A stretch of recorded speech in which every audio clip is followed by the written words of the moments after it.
तो आइए हम लोग जानेंगे, हम लोग निकालेंगे लूका की पुस्तक से और 18 अध्याय और उसकी 18वीं आयत से यदि हम पढ़ें तो उसमें क्या लिखा हुआ है।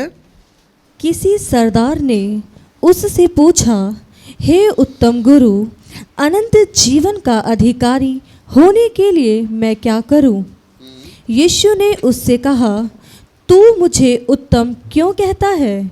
कोई उत्तम नहीं, केवल एक, अर्थात परमेश्वर। तू आज्ञाओं को तो जानता है, व्यभिचार न करना, हत्या न करना और चोरी न करना और झूठी गवाही न देना, अपने पिता और अपनी माता का आदर करना। उसने कहा, मैं तो इन सब को लड़कपन ही से मानता आया हूँ। यह सुन यीशु ने उससे कहा, तुझ में अब भी एक बात की घटी है। हालेलुया। यहीं रुक जाएंगे। वचन कहता है एक व्यक्ति प्रभु के पास आता है और प्रभु के पास आकर वह प्रभु से विनती करता है, प्रभु अनंत जीवन का अधिकारी होने के लिए मैं क्या करूं? हालेलुया। तो लिखा हुआ है वो आकर सवाल करता है, प्रभु उद्धार पाने के लिए यानी अनंत जीवन का अधिकारी होने के लिए मैं क्या करूं? तो प्रभु ने उसको एक बात बोली, आज्ञाओं को माना कर। आज्ञाएं कौन सी? जो वचन में लिखी हैं, जो आपको मैं प्रचार कर रहा हूं। तो प्रभु ने कहा आज्ञाओं को माना कर। उसने कहा कौन सी आज्ञा है? प्रभु ने कहा ये कि हत्या ना करना, झूठ ना बोलना, माता पिता की आज्ञा का पालन करना, चोरी ना करना, व्यभिचार ना करना, ये सब वचन था। और प्रभु ने कहा ये आज्ञाएं हैं, इनको तो माना कर। तो उसने कहा प्रभु ये सब तो मैं लड़कपन से मानता चला आया हूँ। लड़कपन बोले तो बालक अवस्था से, यानी मैं बहुत छोटा था जब से मैं मानता चला आया हूँ। अब मुझ में किस बात की घटी है? तो प्रभु क्या बोल रहे हैं इस बात की घटी के लिए? तुझ में अब भी एक बात की घटी है। हाँ, अपना सब कुछ बेचकर हाँ, कंगालों को बांट दे और तुझे स्वर्ग में धन मिलेगा। हाँ, और आकर मेरे पीछे हो ले। हाँ। ये बोला कि तुझ में अभी एक बात की घटी है, तू जा अपना सब कुछ बेच कर कंगालों में तू बांट दे और तुझे क्या होगा? स्वर्ग में धन मिलेगा और आकर मेरे पीछे हो ले। जब ये बात प्रभु ने बोली तो जानते इस व्यक्ति ने क्या करा? क्या लिखा हुआ है? वह यह सुनकर बहुत उदास हुआ, क्योंकि वह बड़ा धनी था। हालेलुया। और ये सुनकर वो बड़ा ही उदास हुआ क्योंकि वो बड़ा ही धनी था और वो प्रभु को छोड़कर वहाँ से चला गया, यानी कि उसने संगति छोड़कर वो अपने घर चला गया और वो जो जीवन जी रहा था वही जीवन वो जीता रहा। हालेलुया। मैं आज आपको बताना चाहता हूँ कि प्रभु ने उसको अपने वचन की आज्ञाएं दी कि ये मेरे वचन हैं, ये आज्ञाएं हैं, इनको तू माना कर। और जब तू मानेगा तो तू क्या होगा? आशीषित होगा। यानी कि तू स्वर्ग की प्राप्ति चाहता है, तू उद्धार चाहता है, तू अनंत जीवन चाहता है, वो तुझे मिलेगा। तो उसने क्या किया? प्रभु को छोड़ दिया और प्रभु की जो आज्ञाएं थी उनको नहीं माना और उसने धन को ज़्यादा महत्व दिया। हालेलुया। किसको महत्व दिया? धन को महत्व दिया। अब धन को महत्व देना प्रभु की दृष्टि में गलत नहीं है। अब कई लोग इस वचन का गलत मतलब निकाल लेते हैं और कई लोग कहते हैं प्रभु तो जो है हमसे धन छीनना चाहते हैं, हमें फुटपाथ पे लाना चाहते हैं। तो प्रभु का ऐसा जो मकसद है, मतलब है, बिल्कुल भी नहीं है। जानते प्रभु ने ऐसा क्यों उसको कहा था? उसका प्रभु का कहने का ये जो उद्देश्य था वो ये था कि वो व्यक्ति जो था ना, उसने अधर्म की कमाई से अपना महल खड़ा किया था, अधर्म की कमाई से अपने घर को बनाया था, अधर्म की कमाई से वह अपना काम कर रहा था, जिससे यह एक उसके जीवन में दाग था, एक श्राप था। समझ रहे हैं? और ऐसी अवस्था में वह स्वर्ग नहीं जा सकता था और परमेश्वर उसको स्वर्ग नहीं ले जा सकते थे। क्यों? क्योंकि वो परमेश्वर की दृष्टि में क्या था? गलत था। और यदि वो गलत था तो परमेश्वर उसको जो है स्वर्ग बिल्कुल भी नहीं ले जा सकते थे। इसलिए प्रभु ने उसको बोला कि सब कुछ बेच कर तू कंगालों में बांट दे, तुझे स्वर्ग में धन मिलेगा। हालेलुया।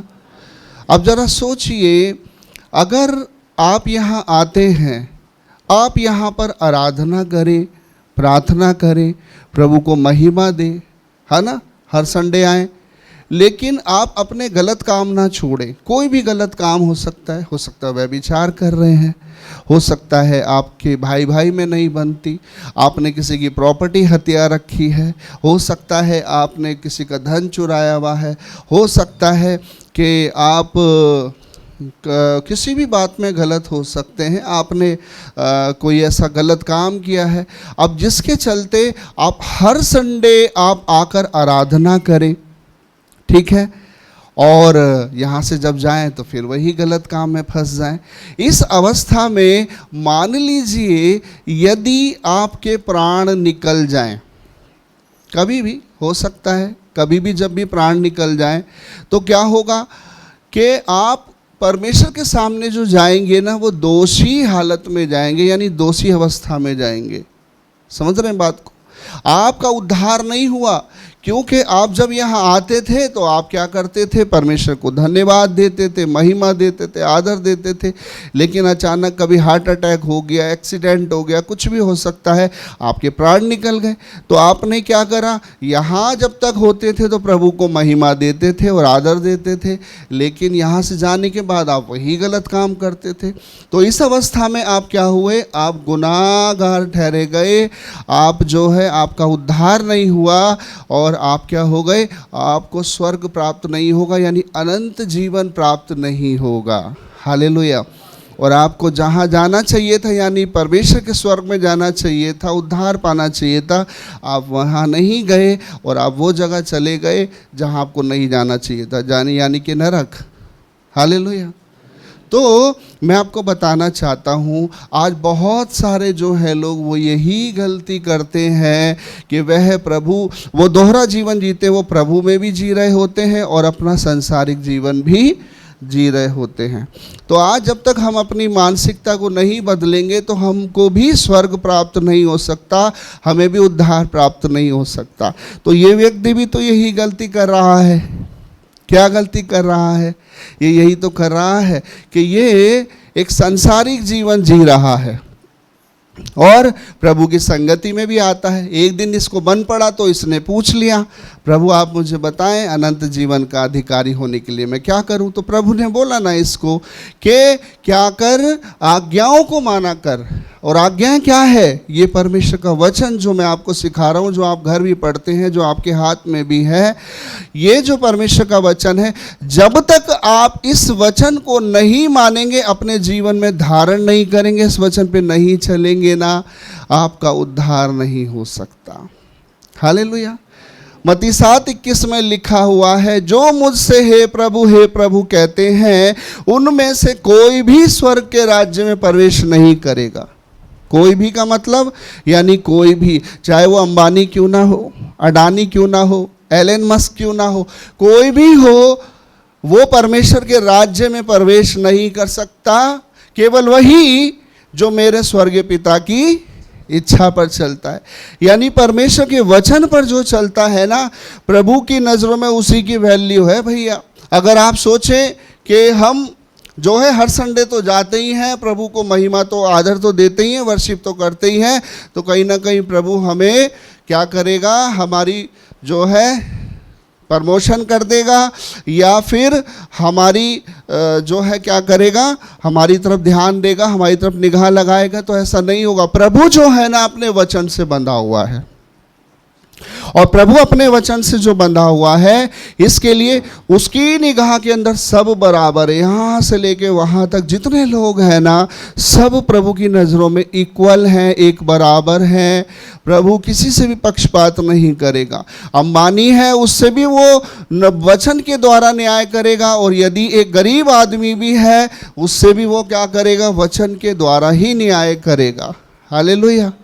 तो आज क्या है? सबसे बड़ी यही दिक्कत है कि कलीसिया में सब अमीर गरीब आ रहे हैं, लेकिन जो है वचन पर चलने वाले बहुत कम हैं, क्योंकि वचन में क्या लिखा है, बुलाए हुए तो बहुत हैं, चुने हुए थोड़े हैं, और विश्वास योग्य उंगली पर गिने जाने वाले लोग हैं। हालेलुया। आप कौन सी कैटेगरी में आते हैं, बुलाए हुए वालों में से, या चुने हुए वालों में से, या विश्वास योग्य?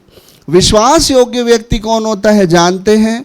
जो सुख में भी बना हुआ है, जो दुख में भी बना हुआ है, जिसके जीवन में धन की कमी है, जिसके घर में लड़ाई झगड़े हैं, जिसके जीवन में अभी चंगाई नहीं आई है, जिसको अभी काम नहीं चल रहा है, जो आज बहुत ज़्यादा परेशानी में है, जिसके जीवन में अभी कोई काम भी नहीं हुआ है, वो विश्वास योग्य होता है।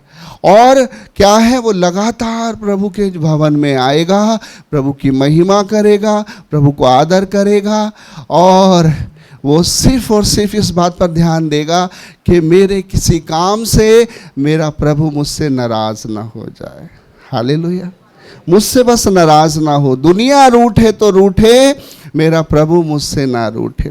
और वो क्या करेगा, उस वचन पर चलेगा, और जो भी वो गलत काम देखेगा ना, कहेगा ना ये गलत काम है, तो उससे वो तौबा कर लेगा, कान पकड़ लेगा, नहीं मुझे ये काम नहीं करना, ये काम मेरे लिए नहीं है, क्योंकि मेरे अंदर जो ज्योति परमेश्वर ने दी है, मेरे अंदर मेरा परमेश्वर रहता है। वचन में क्या लिखा हुआ है, तुम्हारी देह मेरी पवित्र आत्मा का मंदिर है, जिसमें मैं वास करता हूँ। आप सोचिए, प्रभु आपके हृदय में रहता है, तो आप कोई भी गलत काम करेंगे तो क्या होगा, प्रभु की आत्मा शोकित होगी, है ना। आप गलत देखेंगे तो प्रभु की आत्मा शोकित होगी, गलत सोचेंगे तो प्रभु की आत्मा शोकित होगी। और यदि आप इस धनवान व्यक्ति के समान, यदि अगर अधर्म की कमाई से धन इकट्ठा करेंगे, महल खड़े करेंगे, या कोई भी गलत बिजनेस करेंगे, तो क्या होगा, प्रभु की नज़र में तो आप पहले ही क्या हो गए हैं, रिजेक्ट हो चुके हैं। हालेलुया। और रिजेक्ट होने का कारण है कि आप अनंत जीवन के अधिकारी नहीं हो सकते। तो वचन में यही लिखा हुआ है, वचन बता रहा है ना कि प्रभु ने उससे कहा कि अपना माल बेच कर तू क्या कर, कंगालों में बांट दे, तुझे स्वर्ग में धन मिलेगा। तो उसने क्या करा, वो प्रभु को छोड़कर चला गया, उसने संगति छोड़ दी। यानी उसने अपना परमेश्वर धन को बनाया, ना कि उसने परमेश्वर को बनाया। हालेलुया। आज बहुत सारे लोग आज यही गलती कर रहे हैं। हालेलुया। आज आपको ये समझने की ज़रूरत है कि क्या आप संसार जीतने में लगे हुए हैं या आत्मा बचाने में लगे हुए हैं। अब ये आपका निर्णय है कि आप इस संसार की सांसारिकता चाहते हैं, संसार का भोग विलास, सुख विलास चाहते हैं, या आपकी निगाहें परमेश्वर पे लगी है कि आप अपनी आत्मा बचाना चाहते हैं और स्वर्ग में जाना चाहते हैं। ये आपका निर्णय है। देखिए, एक अगर हम वचन निकालेंगे तो वचन में क्या लिखा हुआ है, पहला पतरस 1:18 में 18 और 19वीं आयत से यदि हम पढ़ें तो क्या लिखा हुआ है, क्योंकि तुम जानते हो कि तुम्हारा निकम्मा चाल चलन जो बाप दादों से चलता आया है, उससे तुम्हारा छुटकारा चांदी सोने अर्थात नाशवान वस्तुओं के द्वारा नहीं हुआ, पर निर्दोष और निष्कलंक मेमने अर्थात मसीह के बहुमूल्य लहू के द्वारा हुआ। हालेलुया। किससे हुआ है हमारा उद्धार? सोने चांदी से हुआ है, धन से हुआ है, किससे हुआ है? हमारा जो उद्धार है वो मेमने के लहू से हुआ है। यानी हमारे प्रभु यीशु मसीह ने क्या किया है, अपने लहू को क्या किया है, हमारे लिए बहाया क्रूस पर, और फिर हमारे लिए स्वर्ग का रास्ता खोला। यदि हमारे लिए प्रभु यीशु मसीह अपना लहू नहीं बहाते तो आज हम नाश हो जाते, आज हमारा जीवन नाश हो जाता, व्यर्थ हो जाता। हालेलुया। तो यहाँ पर यही तो लिखा है, जो हमारा जो उद्धार हुआ है वो सोने चांदी से नहीं हुआ है, ना नाशमान वस्तुओं से हुआ है, बल्कि मसीह के बहुमूल्य लहू से हुआ है। हालेलुया। तो आज प्रभु हमारे जीवन में पहला स्थान होना चाहिए, पहली ज़रूरत हमारी प्रभु होनी चाहिए, ना कि सांसारिकता होनी चाहिए। हालेलुया। कितने लोग माइकल जैक्सन को जानते हैं? हालेलुया। कौन सा माइकल जैक्सन? जो डांस करता था, ठीक है, और अब वो दुनिया में नहीं है। माइकल जैक्सन के बारे में यदि मैं आपको बताऊं, माइकल जैक्सन ने अपने जीवन में एक प्रण किया था, एक बात बोली थी कि मैं 150 साल जी कर दिखाऊंगा। कितने साल? 150 साल। कोई जीता है क्या? हेलो। 150 साल उसने कहा मैं जी कर दिखाऊंगा, लेकिन वो व्यक्ति जानते हैं कितने साल में मर गया? कितने साल में उसके प्राण निकल गए? मात्र 50 साल में। जब वो 50 साल का हुआ तो उसके प्राण निकल गए, ठीक है। और उसने ये बोला था मैं 150 साल जो है मैं जी करके दिखाऊंगा। हुआ क्या, वो व्यक्ति इतना धनवान था, उस पर इतना पैसा था कि उसके आगे पीछे डॉक्टरों की एक टीम रहती थी, टीम उसके आगे पीछे चला करती थी। और मैं आपको बताऊं तो जब वो कोई खाना खाता था तो क्या करता था, पहले उसका जो कुक होता था, जो खाना बनाता था, पहले वही खाना बना के देता था। उसमें किसी ने कुछ मिला ना दिया हो, क्योंकि वो बहुत पॉपुलर आदमी था और अच्छे लोगों के दुश्मन भी बहुत होते हैं, तो उनके प्रेम करने वाले भी बहुत होते हैं। तो उसका खाना पहले चेक किया जाता था, तो उसका कुक जो होता था वही चेक करता था, ठीक है। और उसको डेली इंजेक्शन लगते थे, और वो जिस कमरे में सोता था ना, उसमें ऑक्सीजन होता था, और उसे लगता था कि मैं जितना अपनी सेफ्टी करूंगा उतना अच्छे से जी पाऊंगा। और वह ऐसे ही करके क्या करता था, डेली रोज़मर्रा का जीवन जीता था। और उसके बहुत सारे जो थे बॉडीगार्ड थे, ठीक है, अच्छा से रहता था, अच्छा खाता था, उसका खाना डेली चेक होता था, खाने से पहले इंजेक्शन लगता था, और दवाइयाँ अनलिमिटेड खाता था कि मेरा जीवन जल्दी ख़त्म ना हो, फेस पे झुर्रियाँ ना आए, मेरी हड्डियाँ कमज़ोर ना हो। बहुत कुछ वो ट्रीटमेंट लिया करता था। एक बार उसको रात को नींद नहीं आ रही थी, उसने इंजेक्शन लिया, नींद नहीं आ रही थी, उसने और मेडिसिन ले ली, उसके डॉक्टर ने और इंजेक्शन लगा दिए, ओवरडोज हो गया, और उसके ब्लड में जो ब्लड सर्कुलेशन था वो रुक गया, और अचानक से उसकी डेथ हो गई। वो उठ ही नहीं पाया। जानते उसकी उम्र कितनी थी? मात्र 50 साल। जब वो मरा, जो व्यक्ति ये कहता था कि मैं 150 साल जीऊँगा, वो चला गया। अब ज़रा सोचो, उसका इतना सारा धन था, इतना सारा उसने कुछ जोड़ा हुआ था, उसका क्या हुआ? उसके बच्चे भी नहीं थे, शादी भी नहीं हुई थी। हालेलुया। और सब कुछ जो है उसका सब कुछ व्यर्थ चला गया, सब कुछ रखा रह गया। आज बहुत लोग जो है वो यही गलती करते हैं, पैसा पैसा पैसा। परमेश्वर को वो बाद में स्थान देते हैं, और पहला स्थान वो क्या करते हैं, वह अपने धन को दे रहे हैं। वचन में एक बात लिखी हुई है, मरकुस रचित सुसमाचार में लिखा हुआ है 8 और उसके 36 में एक बात लिखी है, मनुष्य यदि सारे जगत को प्राप्त करे और अपने प्राणों की हानि उठाए तो उसे क्या लाभ होगा। हालेलुया। यदि आप पूरे जगत को प्राप्त कर रहे हैं और अपने प्राणों की हानि उठा रहे हैं तो आपको क्या लाभ होगा। यानी ये सब जो है वो क्या रहेगा, सबका सब जो है वो धरा रह जाएगा, यानी आपके किसी भी काम का नहीं है। हालेलुया। अब जरा सोचो कि यदि हम अपना परमेश्वर को भी समय दें और परमेश्वर के वचन अनुसार चलें तो हमारे जीवन में कितनी अच्छी बातें होंगी, कितना लाभकारी बातें होंगी, और हमारे प्राण जो है नरक में नहीं जाएंगे। अब माइकल जैक्सन गया तो कहाँ गया। हालेलुया। आप समझ सकते हैं मैं माइक से क्या बोलूँ, ये मेरी वीडियो आगे भी जाएगी, समझ रहे हैं। यानी इसका मतलब उसे उद्धार नहीं मिला। हालेलुया। समझ रहे हैं बात को।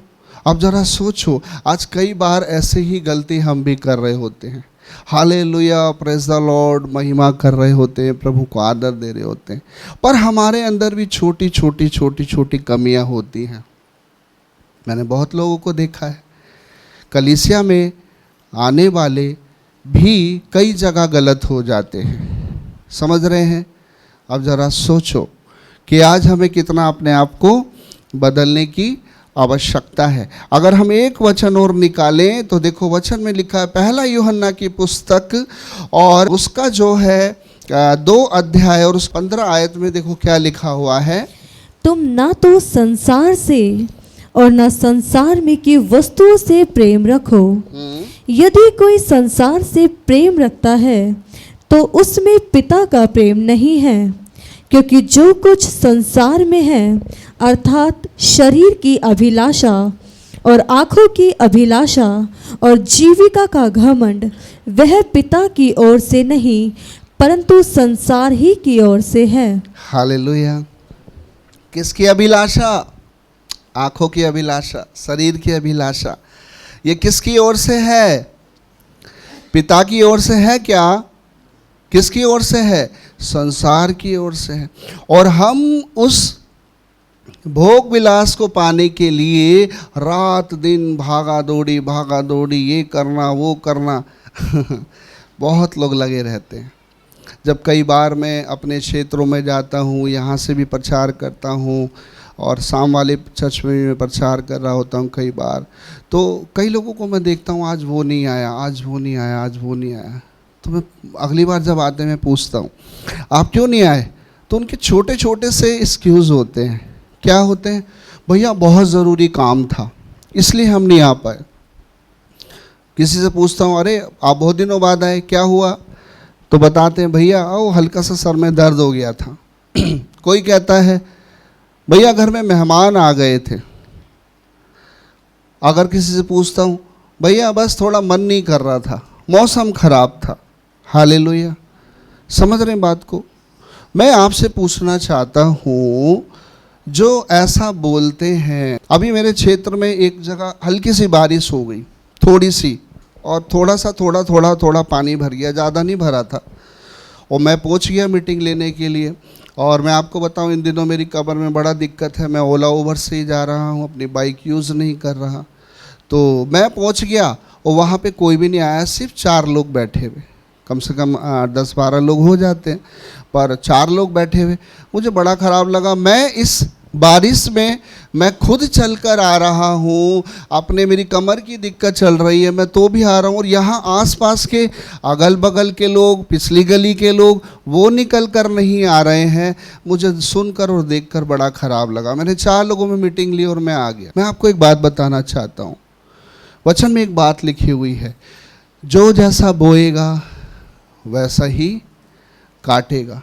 कई लोग पता है क्या कर रहे होते हैं, जिस दिन प्रार्थना होती है उस दिन वो कपड़े धोने वाली मशीन लगाकर बैठ जाते हैं, मशीन लगाकर कपड़े धो रहे हैं। वो क्या कर रहे हैं, वो बाजार चले जाते हैं, घूमने चले जाते हैं, छोटी छोटी बातों के अंदर वो अपने आप को बिजी और व्यस्त कर देते हैं। और संगति चल रही है, प्रार्थना सभा चल रही है, वो लोग नहीं आते। मैं आपको बताना चाहता हूँ, आप डॉक्टर के पास जाते हैं ना, जितने लोग भी ये सर दर्द, कमर दर्द का हल्का फुल्का जो बहाना लगाते हैं, मैं आज उनसे बात कर रहा हूँ। आप ज़रा बताओ, आप जब डॉक्टर के पास जाते हो तो डॉक्टर के पास जाते हो ना, वो आपको इंजेक्शन लगाता है। आपका सर दर्द हो, कमर दर्द हो या कोई भी और दिक्कत हो, आपको मेडिसिन देता है, ठीक है। मिला जुला कर अगर ज़्यादा प्रॉब्लम लगी तो वो एक्सरे भी बोलेगा, अल्ट्रासाउंड भी बोलेगा। समझ रहे हैं बात को? और सारा मिला जुला के जो बिल है ना, अगर चेकअप बोल दिए हैं तो ज़्यादा बिल बैठ जाता है, 2,500-3,000 हज़ार तक भी पहुंच जाता है। और नहीं तो आपके 600-800 रुपये तो लगने। अगर ये अच्छे डॉक्टर पे जा रहे हो, झोला छाप की बात नहीं कर रहा हूँ, आप ज़रा सोचो। लेकिन आप जब प्रभु के दास के पास आते हैं, प्रभु के पास आते हैं, तो क्या होता है? हालेलुया। वो सिर्फ और सिर्फ जानते हैं परमेश्वर का दास प्रभु के नाम से, यीशु के नाम से सिर्फ प्रार्थना करता है, और प्रार्थना करता है ना, सारे बंधन टूट जाते हैं, क्योंकि वचन कहता है अभिषेक जुए को तोड़ता है। हालेलुया। ठीक है, अब आप मुझे बताइए, आपका कोई पैसा लगा क्या? लगा, आप संगति में आए तो अच्छा है ना, आपका सर दर्द, कमर दर्द, आपकी प्रॉब्लम जितनी भी थी वो सब की सब आपकी ठीक हो गई, है ना? तो फिर आप काहे को नहीं आते हो? मतलब डॉक्टर के पास जाने में मज़ा आता है, पैसे खर्च करने में मज़ा आता है, तो एक अलग बात है, जाओ आप खर्चो। तो उस दिन जो मेरी सभा हो रही थी ना, सिर्फ मात्र थोड़ा थोड़ा पानी भरा था, और वो भी फ्रेश बारिश हुई थी और पानी साफ था, लोग नहीं आए। बाद में मैंने पूछा क्यों नहीं आए आप लोग अगले हफ्ते? भैया पानी भर गया था गली में ना, इसलिए हम नहीं आए। मैंने कहा अच्छा, आप इस थोड़ी सी बारिश में नहीं आए, मैं भी तो आया इतनी दूर से, मैं भी तो थोड़ा सा भीग गया था, हैं? अब आप मुझे बताइए, उसी बारिश के अंदर आप बाजार भी जा रहे हो छप छप करते हुए पानी के अंदर, तब आपके पैरों में इन्फेक्शन नहीं हो रहा क्या? उसी बारिश के अंदर आप दूध लेने भी जा रहे हो और गली में गपियाने के लिए भी जा रहे हो, तब आपका टाइम खराब नहीं हो रहा? तब आपके पैरों में इन्फेक्शन नहीं आ रहा? तब गंदा पानी आपके पैरों में नहीं लग रहा क्या? तो मैं उनके, जब मैंने जवाब सुने ना, मुझे बहुत खराब लगा।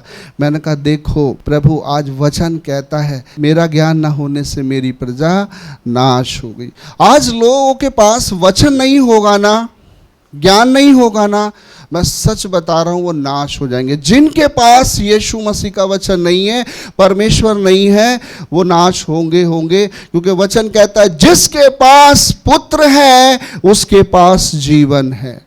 यानी जिसके पास प्रभु यीशु मसीह है ना, जो उसका जो वचन है ना, वो कभी नाश नहीं हो सकता। क्योंकि इस व्यक्ति के बारे में मैं आपको बताना चाहता हूँ, ये जो धनवान व्यक्ति था ना, ये डेली आता था, लेकिन ये वचन पर ध्यान नहीं देता था। इसीलिए तो प्रभु ने कहा अनंत जीवन पाना चाहता है ना, तो जा मेरी आज्ञाओं को माना कर।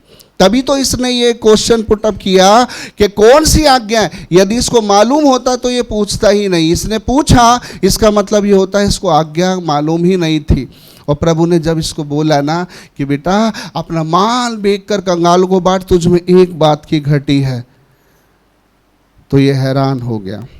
और ये जानता था कि ये धन मैं जो है नहीं छोड़ सकता, क्योंकि धन मेरी जिंदगी है। तो इसने परमेश्वर से ज़्यादा धन को महत्व दिया, और जो वो धन इसके पास था ना, वो अधर्म की कमाई से कमाया हुआ धन था, जिसके चलते इसने प्रभु को रिजेक्ट कर दिया, प्रभु ने इसको रिजेक्ट कर दिया।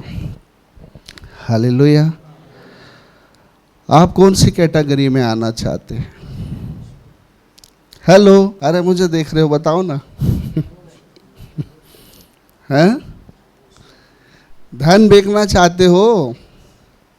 प्रभु ने तो कहा कंगालों में बांट दो। इसका मतलब तुम्हें स्वर्ग में धन मिलेगा। इस स्वर्ग वाला धन है कौन सा?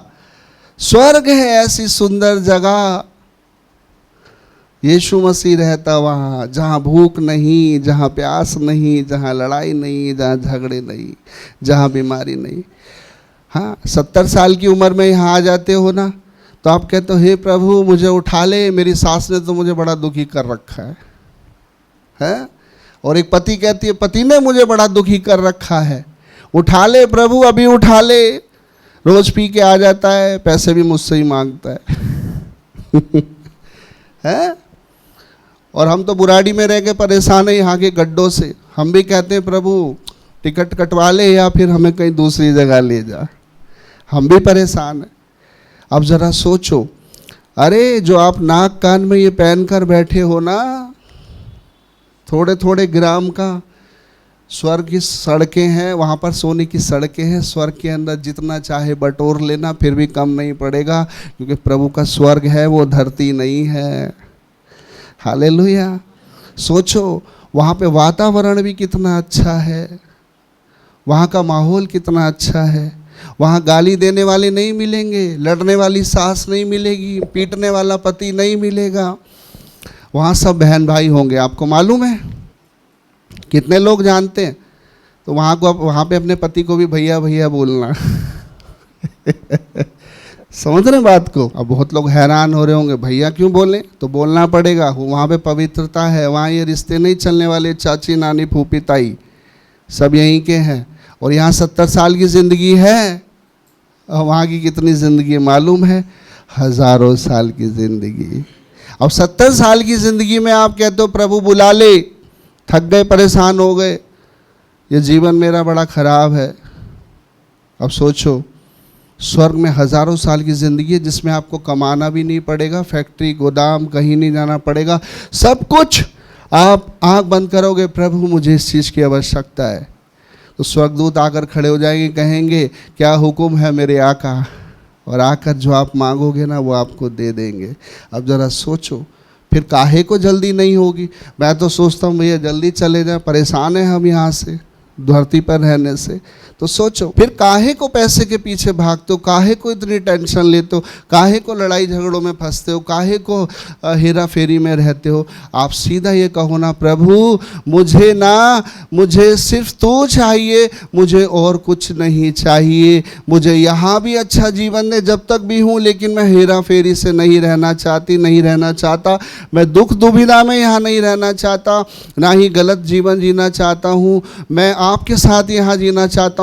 और जब भी मेरी धरती पर आंख बंद होना तो मेरी आंख सीधा स्वर्ग में खुलनी चाहिए। हालेलुया। तो जाओगे नहीं जाओगे स्वर्ग? अरे बोलो ना, हाँ, कौन नहीं जाएगा बताओ? सब जाओगे ना। हाँ, फिर काहे को यहाँ पे जो है उलझन में पड़े रहते हो? इसलिए तैयारी करो ना कि प्रभु हमें, तो ये तो मूर्ख आदमी था जो गया ही नहीं पैसे के चक्कर में, अब 70 साल रह गया ना नीचे। लेकिन अगर अच्छे काम करता और अपना धन त्याग, गलत धन त्यागने की बात करते हैं प्रभु, अच्छा धन नहीं जो आप कमा रहे, सोचो इसको स्वर्ग की प्राप्ति होती। मैं बहुत कुछ देखता हूँ, अभी कुछ सीरियल आते हैं, एक बिग बॉस करके एक सीरियल आता है। सोचो, बड़े बड़े स्टार जो हैं, फिल्मी स्टार हैं, जो सीरियल्स में स्टार आते हैं, वो उसमें जाते हैं। अब उसमें जाते हैं तो पता है क्या करते हैं? कई बार मैं देखता हूँ, मेरी बेटी देख रही होती है सारा, तो मैं उसको वो मना करता हूँ, मैं टीवी बंद कर देता हूँ। कई बार मैंने मत देखा करिए, कहती है पापा बड़ा अच्छा आता है। मैंने कहा मत देखा कर, इसमें गाली गलौज हो जाता है और लड़ते ही रहते हैं। मैंने कहा कुछ भी नहीं है इसमें, कोई अच्छी बात समझ आती है क्या? कहती नहीं पापा अच्छा लगता है। मैंने कुछ नहीं है, सब बेकार। अब उसमें गाली चल रही है। अब वो क्या कर रहे हैं? अपनी टीआरपी लेने के चक्कर में, अपने आप को आगे बढ़ाने के चक्कर में कि मैं यहाँ का स्टार बन जाऊँ, जीत जाऊँ, एक दूसरे को नीचा दिखा रहे होते हैं। काश यदि परमेश्वर को जान लें, परमेश्वर को अपना जीवन दे दें, तो सोचो जरा, आज उनका जीवन सुधर जाए। हालेलुया। तो आज जो है ना, कई लोगों ने पैसे को अपना सबसे बड़ा परमेश्वर बनाया हुआ है, धन के पीछे जा रहे हैं, कैसे भी कमाओ, धन कमाओ, चर्च नहीं आते, संगति नहीं करते, कमाई कमाई कमाई, और अच्छे तरीके से कमाएं तो समझ आता है। हालेलुया। लेकिन वो जो कमा रहे हैं वो कमाई का ज़रिया गलत है। हालेलुया। तो इसलिए मैं आपको बताना चाहता हूँ, आप परमेश्वर की कामना अपने जीवन में करें। एक और वचन पढ़ेंगे, उसके बाद में हम ख़त्म करेंगे। हम निकालेंगे प्राकाशित वाक्य की पुस्तक, और उसका जो है 20 अध्याय और 15वीं आयत में क्या लिखा है? और जिस किसी का नाम जीवन की पुस्तक में लिखा हुआ ना मिला, वह आग की झील में डाला जाएगा। हालेलुया। आप देख लो, आप पढ़ लो। ये बाइबल जो है, आपके पास भी यही बाइबल है, मेरे पास भी यही बाइबल है। अब इसमें लिखा क्या है? जिस किसी का नाम जीवन की पुस्तक में ना मिला, ना लिखा मिला, तो वो कहाँ डाल दिया गया? आग की झील में। यानी वो कहाँ डाल दिया जाएगा? नरक में डाल दिया जाएगा। आग की झील है, वो आग कभी बुझती नहीं है, वहाँ के कीड़े कभी मरते नहीं हैं, और वहाँ जगह जगह के मारेंगे जहाँ जो वहाँ के दूत हैं, नरक के दूत। हालेलुया। अब जिस किसी का नाम जीवन की पुस्तक में नहीं मिला, अभी मैं प्रचार कर रहा था एक जगह कि भाई आज जो ताजमहल बनाया गया था ना, ताजमहल जो बना था वो शाहजहां ने बनाया और अपनी पत्नी के लिए, मुमताज़ के लिए बनाया। आज उसने भले ही उसका नाम धरती पर ज़रूर फेमस होगा, उसका नाम कहाँ लिखा हुआ है? धरती पर किताबों में लिखा हुआ है, लेकिन स्वर्ग पर लिखा हुआ है क्या? हालेलुया। आप कहाँ लिखवा रहे हो अपना नाम? और इंडिया गेट पर अगर आप जाएं, वहाँ पर जितने जवान शहीद हुए देश के लिए, उनका नाम बड़े बड़े अक्षर में, छोटे छोटे अक्षर में, गाढ़े तरीके से जो है इंडिया गेट पर लिखा गया है। लेकिन उनका नाम इंडिया गेट पर ज़रूर लिखा हो सकता है। वो शहीद हुए, उन्होंने जो है इस अपने भारत देश के लिए जान दी, अच्छी बात है। उन्होंने अपने खून को बहाया, अच्छी बात है। लेकिन मैं आपको बताना चाहता हूँ, क्या उनका नाम स्वर्ग में लिखा हुआ है? सोचो जरा। अभी मैंने क्या बोला? मनुष्य सारे जगत को प्राप्त करे और अपने प्राणों की हानि उठाए तो उसे क्या लाभ होगा? सोचो जरा। आप सारे जगत को प्राप्त कर लो, लेकिन अगर आप परमेश्वर की नज़रों में रिजेक्ट हो गए हैं ना, तो आप सब चीज़ें आपकी बेकार हो गई हैं। आपको अपने आप को आज क्या करने की आवश्यकता है? बदलने की आवश्यकता है। हालेलुया। क्या करने की आवश्यकता है? बदलने की आवश्यकता है। और वो कैसे बदल सकते हैं? परमेश्वर का वचन। हालेलुया। यदि आपके पास परमेश्वर का वचन है और आप प्रभु के वचन पर चल रहे हैं और आप निस्वार्थ उसके पीछे चल रहे हैं, उसको समय दे रहे हैं और कहीं भी गड़बड़ी से नहीं चल रहे, तो निश्चय आपकी आत्मा जो है वो समझ लीजिए उद्धार पा चुकी है। जिस दिन आपकी आँख यहाँ बंद होगी, आपकी आँख सीधा कहाँ खुलेगी? सीधा स्वर्ग में खुलेगी। हालेलुया। तो कितने लोग स्वर्ग जाना चाहते हैं? सब जाएंगे? अभी जो ढंग से भी नहीं सुन रहे थे वो भी हाथ उठा रहे, हम भी जाएंगे। जाने के लिए तो सब तैयार हो, वचन में भी तो चलो। हैं? धनवान भी तो यही गलती कर रहा है, तो आपको भी ये गलती नहीं करनी है। आपको क्या करना है? हम तो स्वर्ग जाएंगे। जाएंगे नहीं जाएंगे? हाँ। तो इसलिए ना हर संडे आया करो भैया चर्च में। और अपने क्षेत्र की तो बिल्कुल मत छोड़ना। पानी भरे या भूकंप आ जाए फिर भी वहाँ पहुँचो, अपनी मोबाइल घर छोड़ के जाओ और बाइबल हाथ में लेके जाओ। और जब वचन में बने रहोगे तो सचमुच आप उसके चेले ठहरोगे, आप उसके पुत्र पुत्री ठहरोगे। और एक समय ऐसा आएगा परमेश्वर आपको बढ़ाएगा, और जब भी कभी आँख बंद हो गई ना धरती पर, तो आपकी आँख सीधा स्वर्ग में खुलेगी, नरक में नहीं खुलेगी। हालेलुया।